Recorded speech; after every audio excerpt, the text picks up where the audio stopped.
So let's talk about some SI joint anatomy. And so we're going to use some models here, but I'm going to move them out of the way first.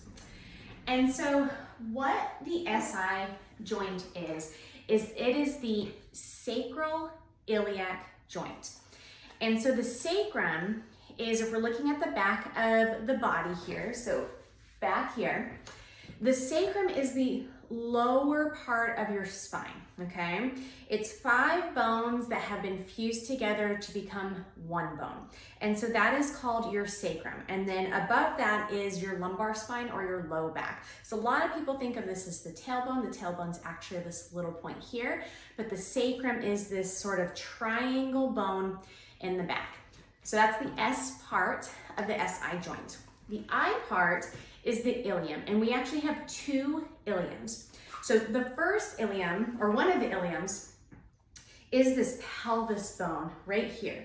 And all of this is one bone. So you have a right ilium, and then you have a left ilium. And again, all of this coming down is the ilium. And then we have our leg bone and our leg bone, which are our femurs. But so you have the ilium that meets the sacrum, the ilium that meets the sacrum, and then both iliums meet in the front. And so looking at this from the front, where this ilium meets the sacrum is called the SI joint.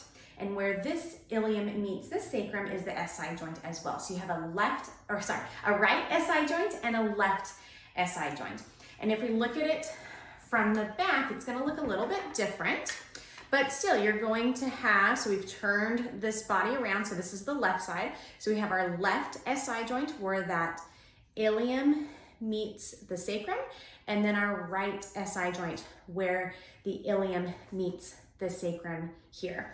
And then in the front, you have the pubic symphysis, and that is kind of right down at the bottom of your pelvis there.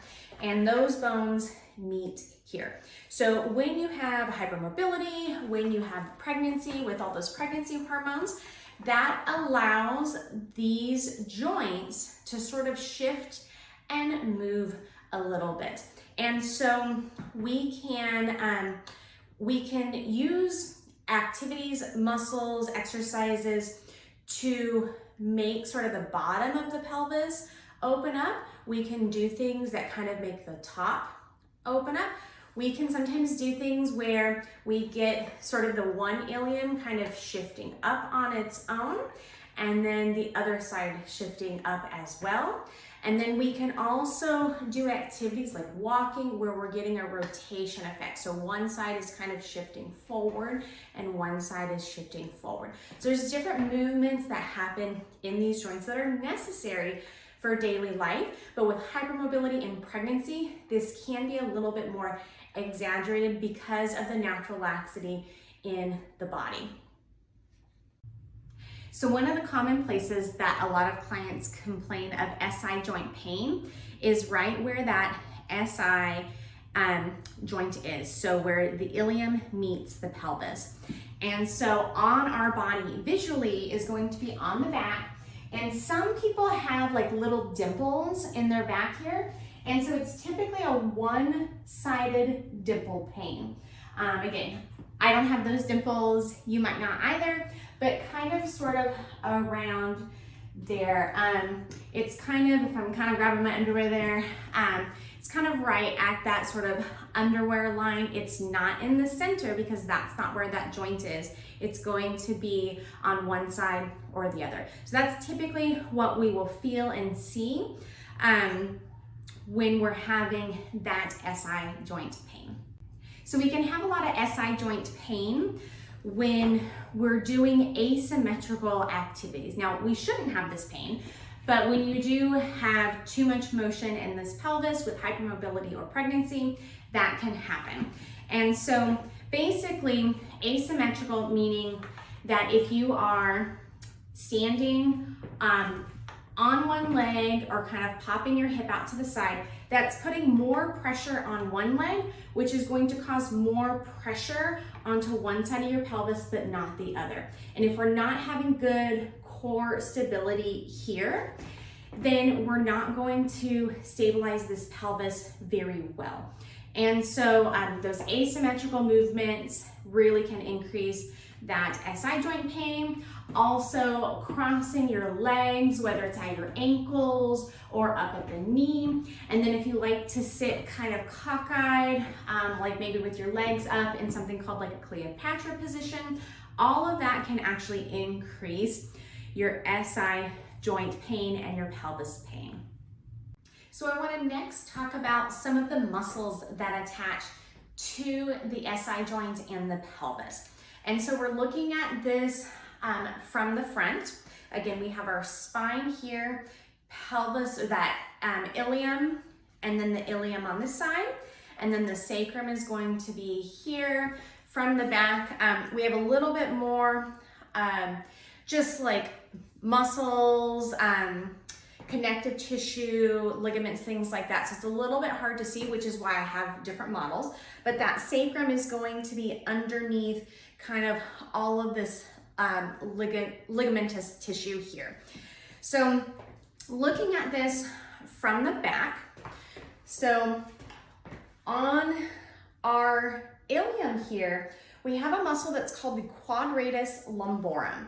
And so this muscle here attaches to the top of the back of your pelvis, or the top and back of your ilium, and it attaches up to the low back, and then it actually attaches up to your lower ribs that kind of sit out there. And so it makes, we call it quadratus lumborum because it makes a quadrilateral, so a square-like muscle, and we have one on the right and one on the left.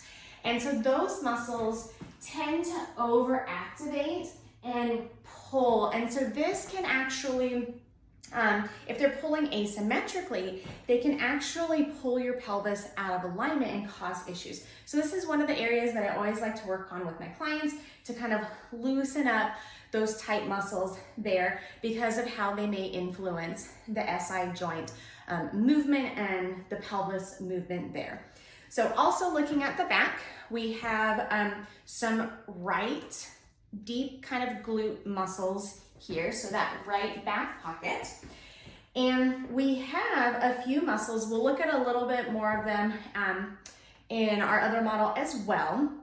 But you have some muscles that attach from your leg bone and actually come over and attach to the pelvis, so to the ilium, up as well here. Again, some of these muscles are cut so that we can kind of see everything.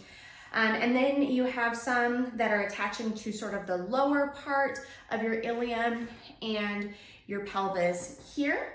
And then there's actually one that comes in and attaches, it kind of sneaks in and attaches to your sacrum. And so all of these muscles are working on trying to create stability, control rotation of the pelvis and the leg. But again, if they're too tight, if they're asymmetrical, they can negatively affect how our pelvis and our SI joint are moving. So now let's kind of look at the front. And so we have a couple of hip flexor muscles here. So they attach on the front of the pelvis and then come up, and they attach at their top point in different areas. So you have one that comes in and actually attaches onto the inside of that pelvis. So you can see if this gets really tight, it could affect how it's sort of pulling and rotating on one pelvis. And again, asymmetrically, if one is pulling more than the other, they're not going to be pulling evenly, and that's going to cause too much movement, grinding pain at that SI joint here in the back. And then the other hip flexor muscle is that psoas muscle. So again, it attaches onto that leg bone. It comes into the pelvis, but it continues up and actually attaches onto the spine here. And so if this gets too tight, not only does it sort of affect that pelvis alignment, but it can actually grab onto the front of your low back and pull you into more of an arch position. So if you're finding that you're kind of standing, and a lot of pregnant posture tends to look like this, but if you're standing with sort of your butt out, your kind of pelvis sort of tipped forward, kind of a little bit more bent here, that may be actually coming from this tight pelvis. And again, if we look at right versus left, if they are asymmetrically different, then that may be pulling one side a little bit more forward versus the other side. So it's really important to make sure that you're addressing all of these muscles that are attaching to the pelvis and to the ilium and the sacrum as well. Now, some other muscles that actually attach to the pelvis that my models don't show are your abdominal, so those core muscles, and those guys attach on to the pelvis themselves and then down to like the front of your pubic bone here. So that's why having good core activation is great for a nice stable pelvis. And so that includes your transverse abdominis, which is that deep muscle. It's your body's natural corset. It wraps around kind of like a ring. It comes up from your ribs down to the pelvis and just wraps all the way around on both sides. And then you also have your rectus abdominis, which is like that six-pack muscle coming from the ribs all the way down to the pelvis there as well.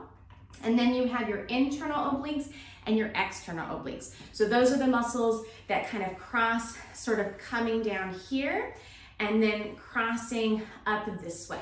So all of those, again, attaching to the ribs, down to the pelvis, creating nice, good stability here. And then the other one that's actually a nice, good activating stabilizer for the pelvis is actually your lats. So your lats attach onto your arm and then, almost dropped my pelvis, and then come down to your back, but also to your pelvis. So when you're having SI pain, you can stabilize your pelvis by actually working on some lat strengthening. And so that is a great exercise to include as well. Now, switching gears a little bit, let's come down into the legs. So your adductors, so the inner thigh muscles attaching to the pelvis and then coming to the leg, those do help stabilize your pelvis as well. And then also your abductors, and so those are typically we think of as your glutes.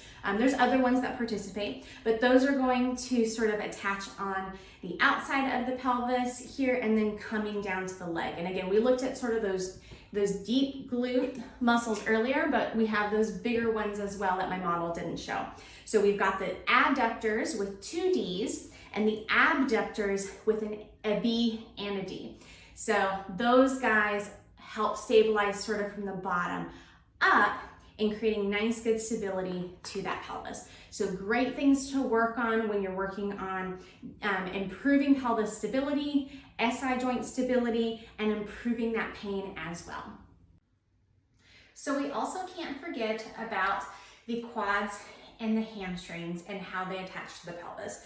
So the quadriceps is the 4 muscles of the top of the thigh, and one comes up and actually attaches to the front of the pelvis. So tight quad muscles can actually pull this pelvis forward, and again, asymmetrically can do that.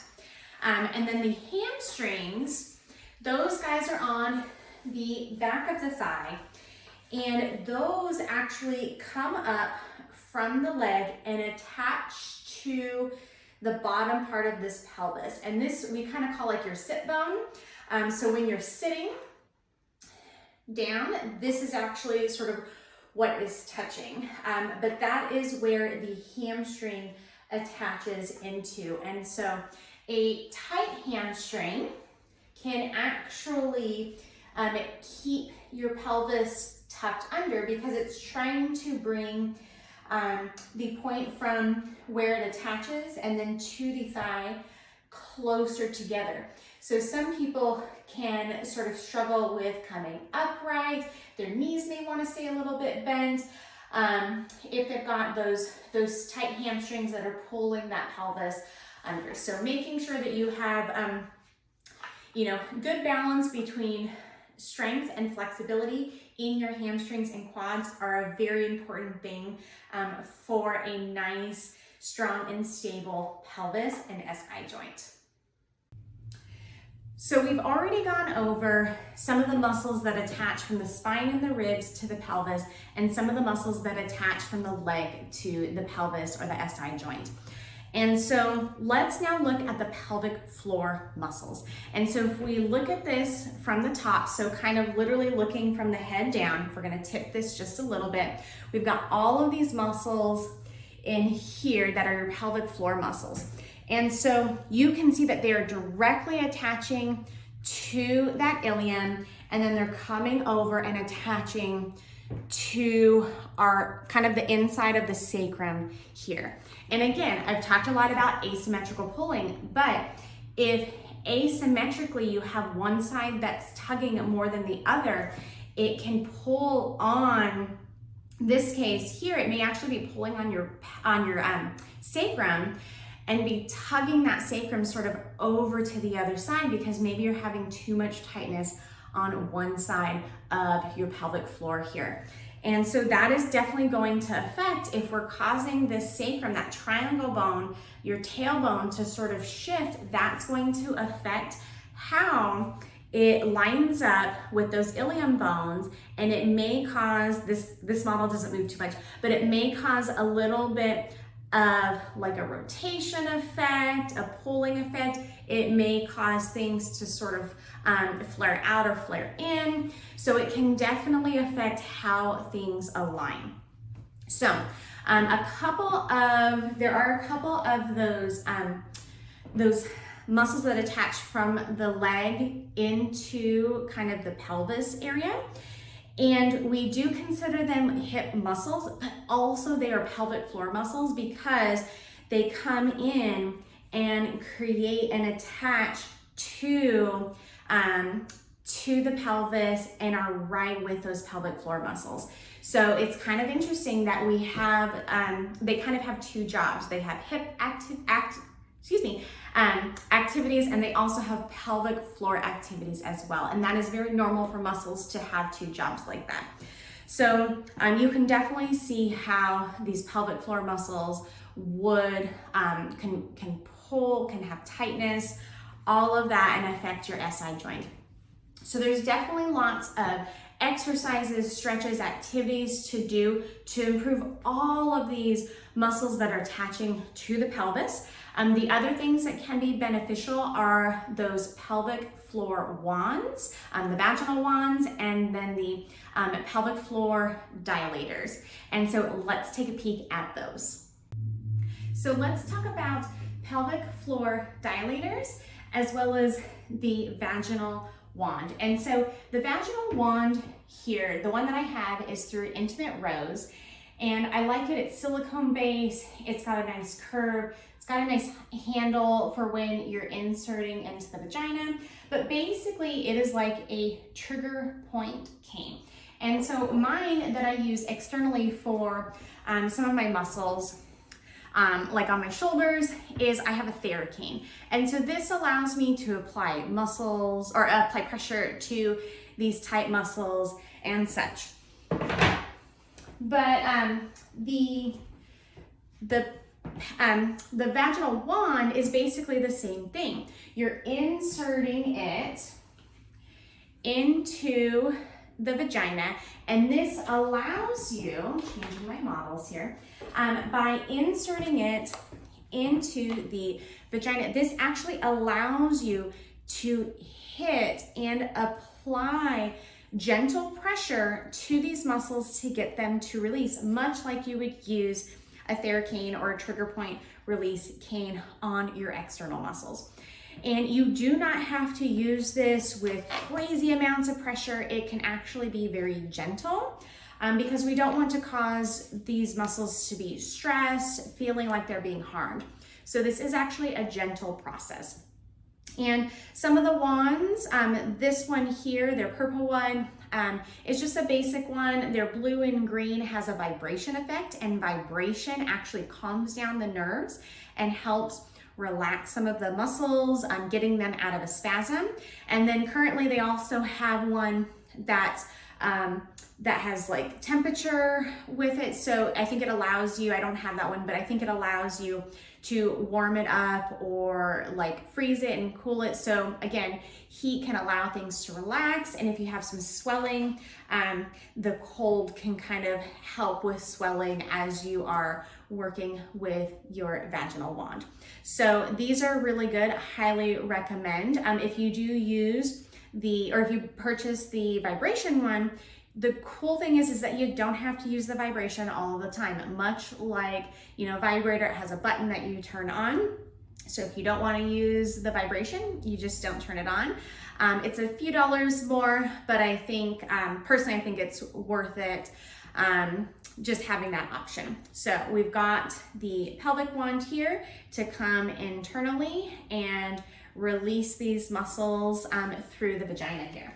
So now let's look at the dilators. And so with, excuse me, with the dilators, let's look at this little guy here.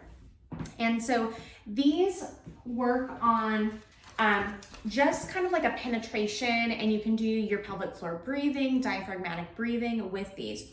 And so we insert these slowly and gently into the vagina, and they just kind of stay there while you're doing your good breathing.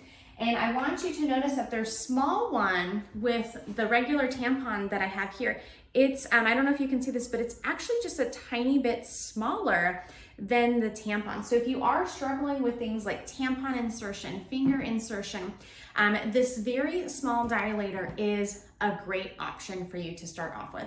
And you can buy them solo. You can also buy them in different sets.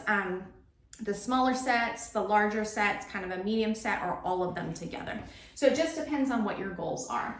But if we compare it with the large one, there is a big difference in size, the height, the thickness, all of this. And again, it depends on what your goal is in using these.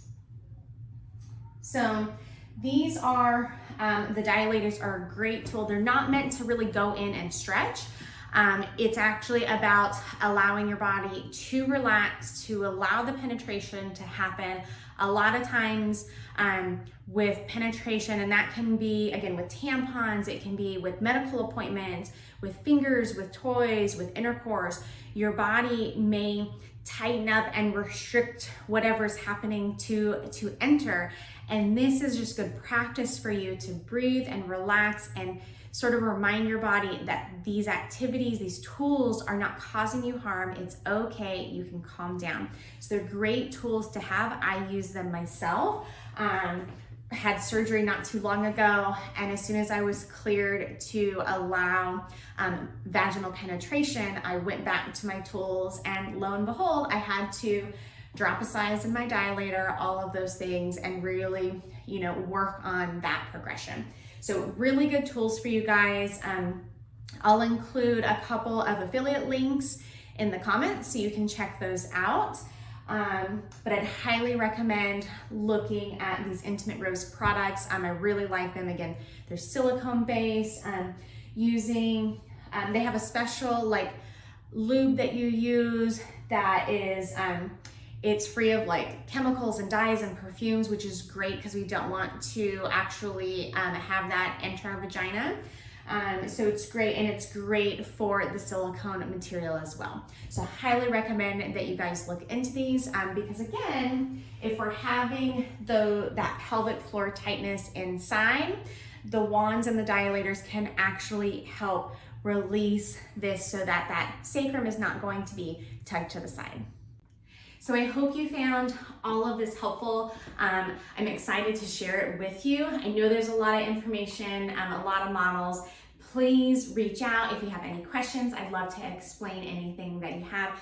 But thank you so much for watching this video. Make sure that you like and subscribe and share it with a friend if you think that they need some help with their SI joint and pelvis pain.